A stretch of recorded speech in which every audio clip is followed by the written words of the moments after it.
Hello dear students. कुछ students ने मुझसे रिडक्टिव एजेंट और ऑक्सीडेटिव एजेंट के बारे में जानकारी प्राप्त जो के बारे में कुछ डाउट्स पूछे थे। देखिए, सिंपल लैंग्वेज में मैं रिडक्टिव एजेंट के बारे में बता देता हूँ कि रिडक्टिव एजेंट वो रिएक्टेंट्स होते हैं, मतलब केमिकल रिएक्शन में रिएक्टेंट्स ही रिडक्टिव एजेंट होते हैं और ऑक्सीडेटिव एजेंट भी रिएक्टेंट्स ही होते हैं। दो रिएक्टेंट्स होते हैं जिनमें से एक तो रिडक्टिव एजेंट होता है और दूसरा ऑक्सीडाइजिंग एजेंट होता है। दोनों ही पहली बात तो आप समझेंगे, कोई भी रिएक्शन होगी जैसे कि केमिकल रिएक्शन है तो इन दोनों में से एक तो रिडक्टिव एजेंट होगा और एक ऑक्सीडेटिव एजेंट होगा। अब रिडक्टिव एजेंट कौन होगा और ऑक्सीडेटिव एजेंट कौन होगा, इसके लिए मैं बता देता हूँ। रिडक्टिव एजेंट जो होते हैं वो दूसरे को रिडक्शन कर देते हैं और खुद ऑक्सीडाइज हो जाते हैं। इसी तरह से उनमें से ही एक ऑक्सीडेटिव एजेंट होगा जो कि दूसरे का ऑक्सीडेशन कर देगा लेकिन खुद उसमें रिड्यूस हो जाएगा। ठीक है, तो आप ये छोटे सी चीज़ आप ध्यान रखें। Reductive agent reduce to another substance and oxidise self, और इसी तरह से ऑक्सीडेटिव एजेंट क्या होंगे, oxidise to another substance and reduce self. तो ये चीज़ आपको ध्यान में रखनी है। आज हम नेक्स्ट टॉपिक की बात करेंगे। नेक्स्ट टॉपिक अपना आएगा रिवर्सिबल एंड इरिवर्सिबल रिएक्शन। कल कुछ बच्चों के मेरे पास मैसेज आ गए थे कि सर बहुत सारा वर्क चढ़ गया है तो प्लीज़ आप नया वर्क नहीं दें आज, तो इस वजह से कल मैंने वीडियो बना के भी नहीं डाली और आपको PDF भी नहीं दी। आज फिर से अपनी रेगुलर स्टडी करते हैं, तो बच्चों को कुछ रिलैक्स की ज़रूरत थी, इस वजह से कल मैंने बना के नहीं दिया। आज मैं चाहता हूँ कि ये चैप्टर अपन कंप्लीट कर दें। तो इसमें सबसे पहले अपन नेक्स्ट रिएक्शन की बात करेंगे, रिवर्सिबल रिएक्शन और इरिवर्सिबल रिएक्शन। पहले अपन रिवर्सिबल और इरिवर्सिबल वर्ड की बात कर लेते हैं। दोनों वर्ड अपन पहले भी डिस्कस कर चुके हैं जब फिजिकल चेंज और केमिकल चेंज पढ़ रहे थे उस समय। रिवर्सिबल चेंज उन चेंजेस को कहते हैं, मतलब केमिकल रिएक्शन जो दोनों डायरेक्शन में चल सकती है या चेंजेस जो दोनों डायरेक्शन में चल सकते हैं उन्हें हम रिवर्सिबल चेंजेस कहते हैं, और जो दोनों डायरेक्शन में नहीं चलते हैं उन्हें हम इरिवर्सिबल चेंजेस कहते हैं। पहले रिवर्सिबल क्या होगा या रिवर्सिबल रिएक्शन किसे कहेंगे।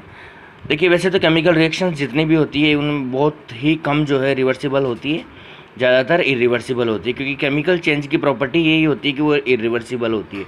बट कुछ केमिकल रिएक्शंस ऐसी होती है जो कि रिवर्सिबल भी होती है।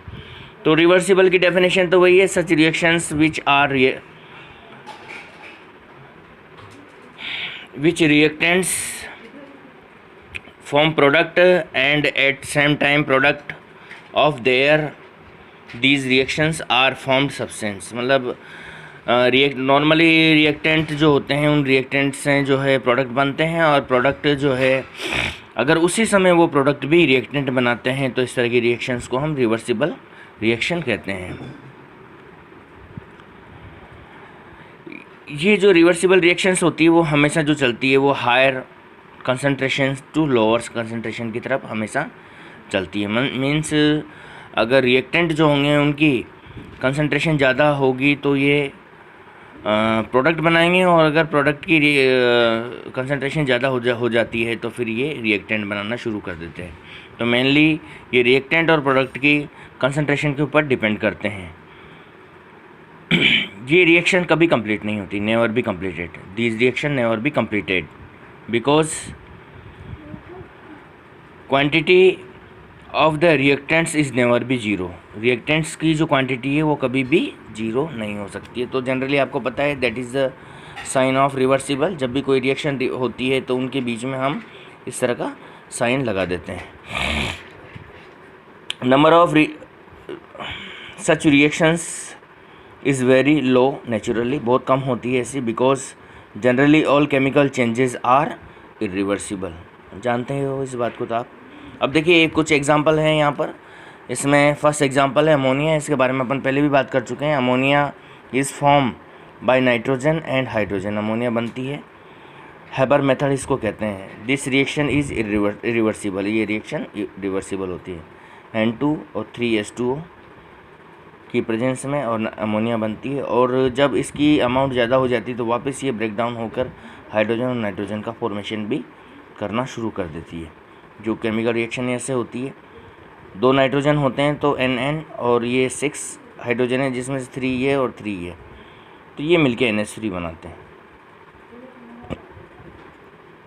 3 हाइड्रोजन और 1 नाइट्रोजन और 3 हाइड्रोजन मिलते हैं, 1 नाइट्रोजन एंड 3 हाइड्रोजन मिलते हैं, और ये मिलकर अमोनिया का फॉर्मेशन करते हैं। नेक्स्ट हम बात करते हैं इरिवर्सिबल रिएक्शन की। देखिए, आप जानते हैं कि सारी की सारी रिएक्शन ही इरिवर्सिबल होती है, यानी कि रिएक्शन हमेशा प्रोडक्ट बनाती है, और आप कोई सी भी रिएक्शन इसमें लिख सकते हो। रिएक्टेंट प्रोडक्ट बनाते हैं, प्रोडक्ट कभी भी रिएक्टेंट नहीं बना सकते हैं। इसमें एग्जांपल कोई से भी लिख सकते हो। डेफिनेशन बढ़िया डेफिनेशन मैंने यहाँ लिख रखी है, उसी हिसाब से आप डेफिनेशन भी आप इसको, the reaction in which the reactants are convert into the product and reaction take place only one direction is called irreversible reaction. In such reactions, concentration of reactant goes on decreasing and concentration of product goes on increasing. Burning of coal को जब जला देते हैं तो CO2 बनती है, and burning of CNG, ऐसे ही CNG को जब जला देते हैं तो वो इसका फॉर्मेशन करती है। तो ये यहाँ पर आपकी रिएक्शंस की टाइप्स ऑफ रिएक्शन जितनी भी है वो सब कंप्लीट हो चुकी है। इसके बाद में हम जो नेक्स्ट टॉपिक है उसकी बात करेंगे कैटलिस्ट की।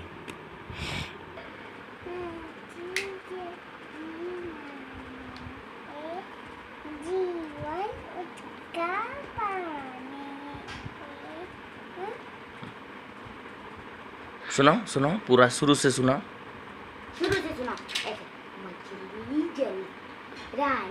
और जोर से बोलो। सुनाओ।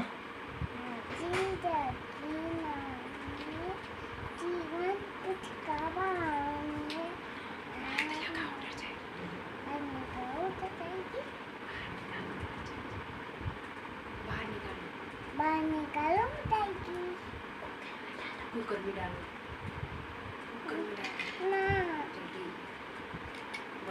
ओके।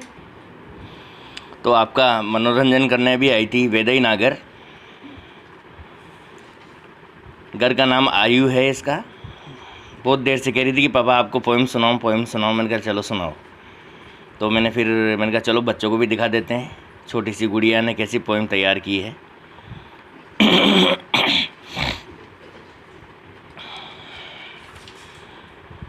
तो हम बात कर रहे थे कैटलिस्ट की, तो अब कैटलिस्ट की हम बात आगे बढ़ाते हैं।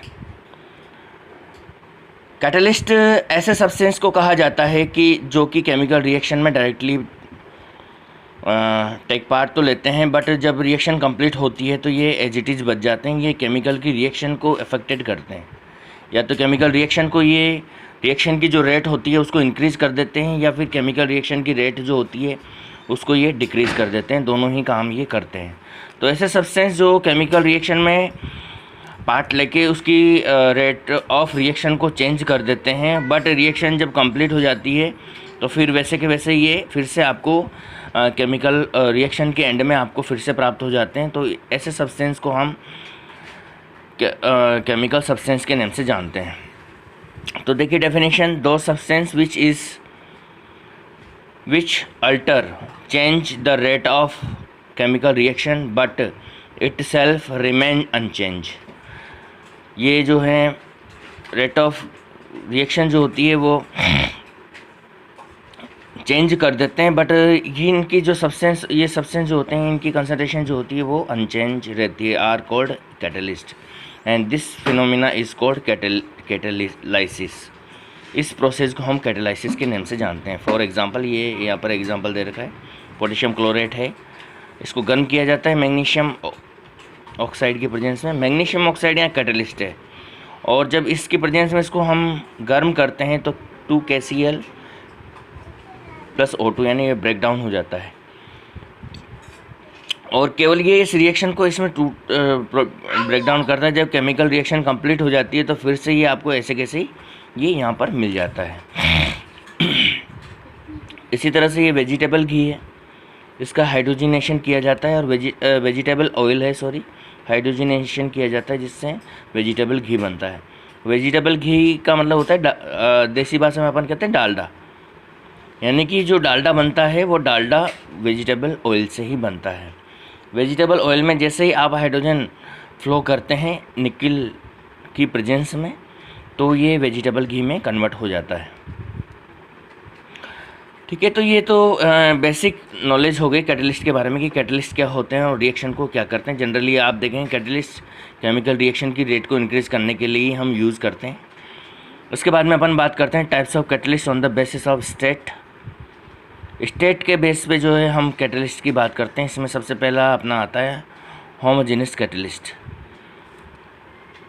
When the catalyst, reactant and product, तीन चीज़ें होती है कि कोई भी केमिकल रिएक्शन होती है, रिएक्टेंट प्रोडक्ट तो होते ही हैं, साथ में कैटलिस्ट भी होते हैं।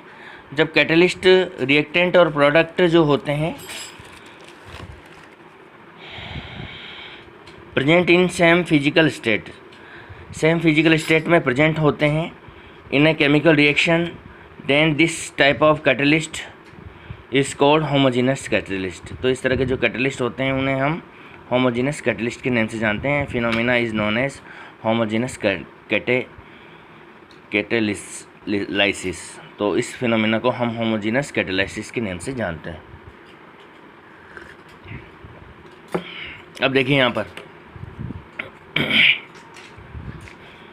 मेथिल एसीटेट लिक्विड कंडीशन में होता है, वाटर से इसकी रिएक्शन होती है, और HCl इसका कैटलिस्ट होता है। इस प्रेजेंस में इनकी रिएक्शन होती है और एसिटिक एसिड का फॉर्मेशन होता है और मेथेनॉल का फॉर्मेशन होता है। तो ये रिएक्शन के अंदर सारे के सारे लिक्विड है, सारे के इक्वस फॉर्म में जो बनता है ये भी इक्वस फॉर्म में बनता है, तो ये सब के सब लिक्विड है। तो इस तरह की जो कंडीशंस होती है जिसमें सारे सब्सटेंस लिक्विड होते हैं तो उसे होमोजेनस कैटलिस्ट के नाम से हम जानते हैं। एक और एग्जांपल यहाँ देखिए, SO2 गैस है, O2 भी गैस है, NO2 गैस है और SO3 भी गैस है। तो सल्फ़र डाइऑक्साइड, सल्फ़र ऑक्साइड का फॉर्मेशन यहाँ पर होता है। इसके बाद में अपन बात करते हैं homogeneous catalyst, heterogeneous catalyst. When the catalyst and reactants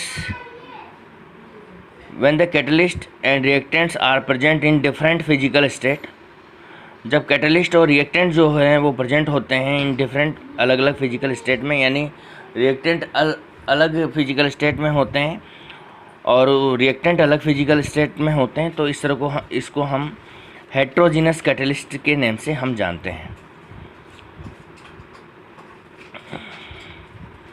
When the catalyst and reactants are present in the different physical state in a chemical reaction, and this type of catalyst called heterogeneous catalyst। इस तरह के जो catalyst होते हैं उन्हें हम heterogeneous catalyst के नाम से जानते हैं। The phenomena is known as heterogeneous catalyst। इस फिनोमेना को heterogeneous catalyst के नाम से जाना जाता है। कुछ एग्जाम्पल हैं, वेजिटेबल ऑयल लिक्विड फॉर्म में होते हैं, हाइड्रोजन गैस की फॉर्म में होती है, और ये जो निकल होता है ये सॉलिड फॉर्म में होता है। यानी रिएक्टेंट के अंदर तीनों ही लिक्विड, गैस और सॉलिड तीनों ही फॉर्म यहाँ पर मिल रही है। और यहाँ पर जो प्रोडक्ट बन रहा है, वेजिटेबल घी जो बन रहा है, वो जेल स्टेज में बनता है, सेमी सॉलिड कंडीशन जिसे कहते हैं। तो चारों ही कंडीशन जो है अलग अलग होती है, इसको हेट्रोजेनस कैटलिस्ट के नाम से हम जानते हैं। इसी तरह से एक और एग्जांपल है, यहाँ अमोनिया गैस की प्रेजेंस में है और हाइड्रोजन गैस है, और यहाँ जो आयरन जो हम लेंगे इसमें कैटलिस्ट वो सॉलिड फॉर्म में है और अमोनिया जो बनती है वो गैस की फॉर्म में, तो ये भी हेट्रोजेनस कैटलिस्ट है।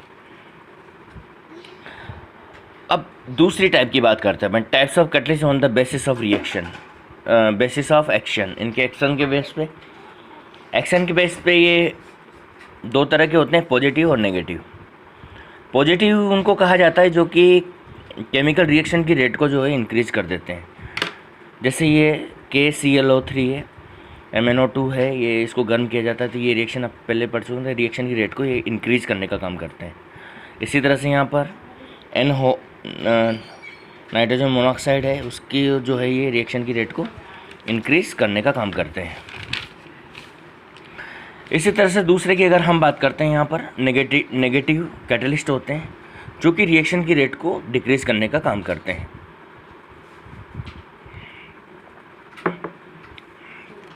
कुछ रिएक्शंस जो है बहुत तेज़ होती है, तो उन रिएक्शन को जो है उन रिएक्शन की रेट को भी रिड्यूस करना होता है, तो वो रिड्यूस करने के लिए हम इनका यूज़ करते हैं। The catalyst which decrease the rate of chemical reaction are called as negative catalyst. ये है H2O2, ग्लिसरॉल मिलाया जाता है, तो इसमें से ऑक्सीजन निकलती है, हाइड्रोजन पेरोक्साइड कहा जाता है इसको। इसमें से जो ऑक्सीजन निकलती है तो ये बहुत तेज़ी से निकलती है, इसको स्लो करने के लिए हम इसमें ऑक्सीजन जो है मतलब ग्लिसरॉल मिला देते हैं, तो रिएक्शन की रेट जो है वो डाउन हो जाती है। Decomposition of hydrogen peroxide decrease in the presence of glycerol. एक और एग्जांपल है यहाँ पर CHCl3 होता है, ग्लिसरॉल होता है, ऑक्सीजन से रिएक्ट करके फोर्सिन बना जाता है। क्लोरोफॉर्म CHCl3 क्लोरोफॉर्म कहा जाता है। क्लोरोफॉर्म आप जानते हो, इसको हम मेडिकल डिपार्टमेंट के अंदर जो है बेहोश करने के लिए एनेस्थीसिया जिसे हम कहते हैं, एनेस्थेटिक होती है, पेशेंट को बेहोश करने के लिए इसका यूज़ करते हैं।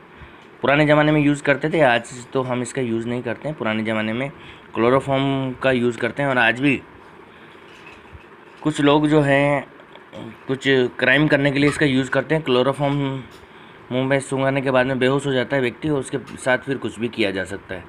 ट्रेनें लूटी जाती है, वो क्लोरोफॉर्म को फैलाकर ही उससे लूटी जाती है, चोरी की जाती है कई जगहों पे।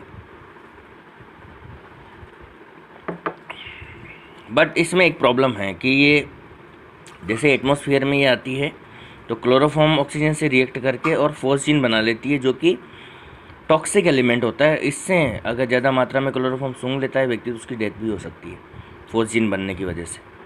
तो इस वजह से आजकल इसका यूज़ जो है बंद कर दिया है। तो ये आपको इस रिएक्शन को अलग से याद रखना है, क्योंकि एक बार एग्ज़ाम में क्वेश्चन आ गया था कि फोर्सिन गैस का फॉर्मेशन कैसे होता है, तो आपको ज़रूर इसको अलग से ही ध्यान रखना है। वैसे भी ध्यान रखना है कि ये रिएक्शन की रेट को डाउन कर रहा है, तो क्लोरोफॉर्म जो होती है उस क्लोरोफॉर्म के साथ हमेशा एथिल अल्कोहल मिलाया जाता है। और इसके अलावा और भी जो है ब्लैक जैसे काली बोतल में उसको रखा जाता है, और एयर टाइट उसके अंदर रखा जाता है ताकि ऑक्सीजन वहाँ तक नहीं पहुँचे, और साथ में एथिल अल्कोहल भी उसमें मिलाया जाता है। तो ये सब जो मिलकर हैं वो उस रिएक्शन की रेट को डाउन करने का काम करते हैं। इसके बाद में ऑटो कैटलिस्ट की अपन बात करते हैं। कुछ कैटलिस्ट ऐसे होते हैं जो कि कुछ प्रोडक्ट ऐसे होते हैं जो खुद ही कैटलिस्ट का काम करते हैं। तो जैसे जैसे प्रोडक्ट बनते चले जाते हैं तो केमिकल रिएक्शन की रेट बढ़ती हुई चली जाती है, और इस तरह के जो प्रोडक्ट होते हैं उन्हें ऑटो कैटलिस्ट के नाम से हम जानते हैं। When all the product obtain in the chemical reaction act as catalyst in increase the rate of chemical reaction, such product are known as auto catalyst. ठीक है, तो वो रिएक्शन की रेट को जो इंक्रीज करते हैं उनको हम ऑटो कैटलिस्ट के नाम से जानते हैं। When the ethyl acetate react with the water, ethyl acetate जब रिएक्ट करता है वाटर में तो एसिटिक एसिड बनता है, और ये एसिटिक एसिड ही इस रिएक्शन की रेट को इंक्रीज, जैसे जैसे एसिटिक एसिड बनता चला जाता है वैसे वैसे ये रिएक्शन की रेट भी इंक्रीज होती हुई चली जाती है। इसके बाद में अपन बात करते हैं बायो कैटलिस्ट की। देखिए, बायो कैटलिस्ट को हम नॉर्मली एंजाइम के नाम से भी जानते हैं। ये भी कैटलिस्ट है, केमिकल रिएक्शन की रेट को घटाते बढ़ाते हैं, बट ये ह्यूमन बीइंग के अंदर पाए जाते हैं। तो इसके लिए नई कैटेगरी हमने दी, क्योंकि ये लाखों की संख्या में हमारी बॉडी के अंदर प्रेजेंट होते हैं, इसलिए इन्हें एंजाइम कहा जाता है।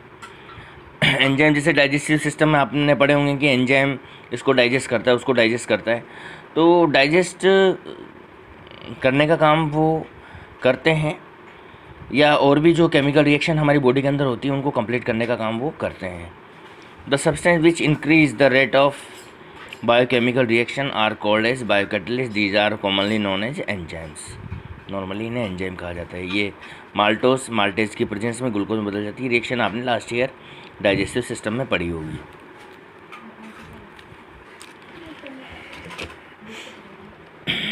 ये एक और रिएक्शन है यहाँ पर, ये यूरिया का फॉर्मूला है। यूरिया वाटर से रिएक्शन करता है और अमोनिया और CO2 बनाता है। ये भी बायोकैटलिस्ट, इसमें भी यूरेज एंजाइम की ज़रूरत होती है। यूरेज एंजाइम की ज़रूरत होती है, इसको ब्रेक डाउन करने का काम करता है। यहाँ देखिए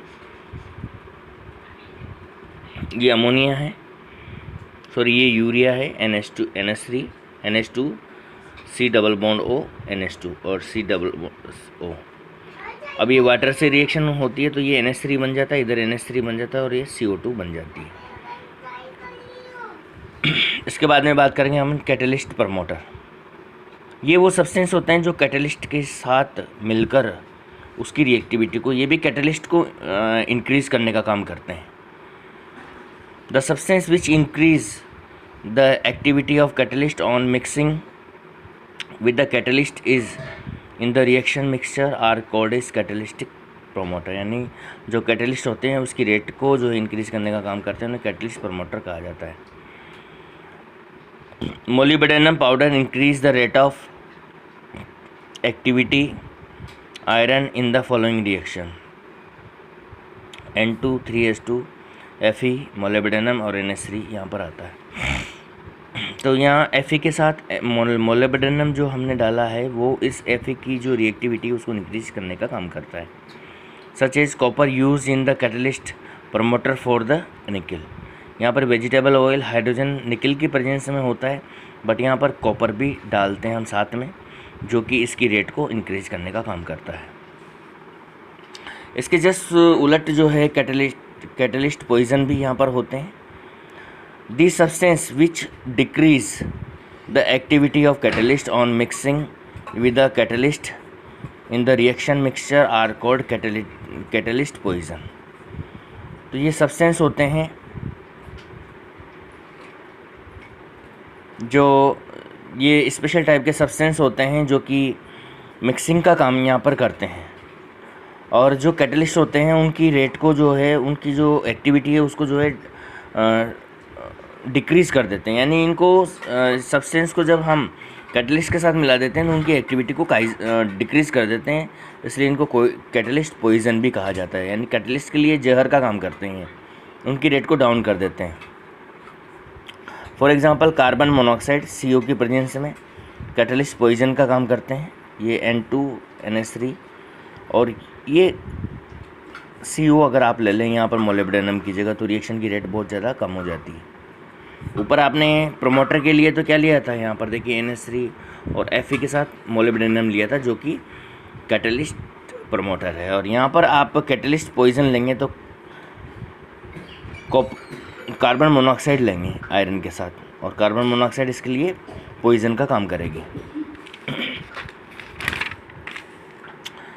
ठीक है, तो इसके बाद में लास्ट इसके कुछ करैक्टरिस्टिक्स हैं जो आपको पढ़ने की, कैटलिस्ट क्या क्या होते हैं मैं बता देता हूँ इनको थोड़ा थोड़ा।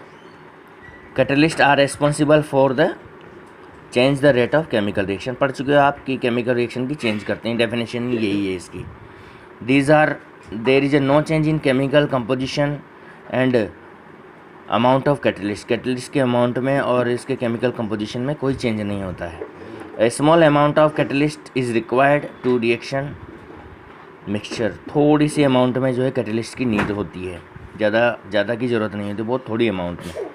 There is a characteristics catalyst for such reaction. हर केमिकल रिएक्शन के लिए अलग कैटलिस्ट की ज़रूरत होती है, ऐसा नहीं है कि कोई एक कैटलिस्ट हर रिएक्शन में ही ऐसा काम करे, तो अलग अलग रिएक्शन के लिए अलग अलग कैटलिस्ट की ज़रूरत होती है। So only one catalyst can not catalyse all reaction. इसलिए एक कैटलिस्ट जो है सभी रिएक्शन को कैटलाइज नहीं कर सकता है। Catalyst does not initiate the reaction but increase the rate of reaction. मतलब केमिकल रिएक्शन की शुरुआत कैटलिस्ट से नहीं होती है, ये केवल रिएक्शन की रेट को बढ़ाने और घटाने का काम करते हैं।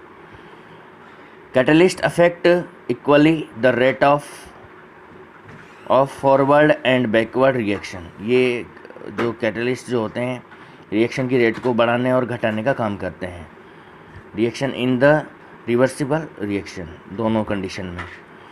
Catalyst are more active at the certain temperature. एक स्पेसिफिक टेम्परेचर होता है जिस पे ये ज़्यादा एक्टिव होते हैं।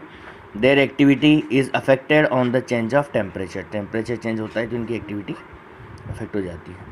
तो बच्चों ये चैप्टर आपका यहीं आज फिनिश होता है, इसके बाद नेक्स्ट चैप्टर को हम कल स्टार्ट करेंगे।